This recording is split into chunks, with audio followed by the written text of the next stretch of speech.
to me, I just make it up as I go along. I don't really think about or project too much into the future. And like I say, I think too, I've done something long enough where I have my place in the industry or whatever, the world.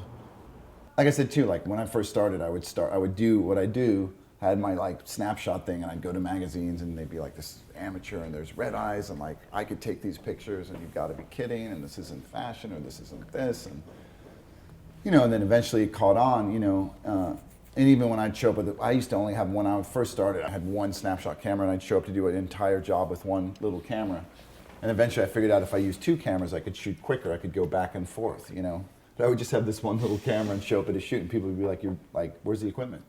Like I'd be like, "That's right," And it was hard. People would laugh and had a really hard time with it. And then eventually, after doing it, people became more comfortable and more accepting of it. But I know there's that whole thing of putting objects in this really rich, expensive, fancy-looking setting or lighting or whatever.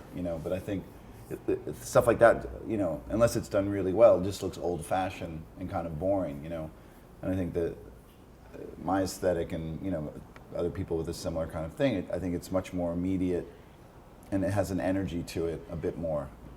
And I think that's what people now more so, it's not they look at a picture and if there's an energy or there's some sexiness or something they like about it, it appeals to them. They don't so much think like, wow, why does it look, it's not lit nice or it's not this, it's an energy people respond to, and an image, or they want to be part of it, or they like the way someone looks, or and that's what I think, and that's on a more human level than it, what I mean? Everything advertising was really detached for a long time, it had nothing to do with how people see things really, and they thought to make it this this fantasy, special, almost unobtainable object. And to me, like with the whole Snapshot thing, it's just human. It's like it's personal, and I think people respond to it.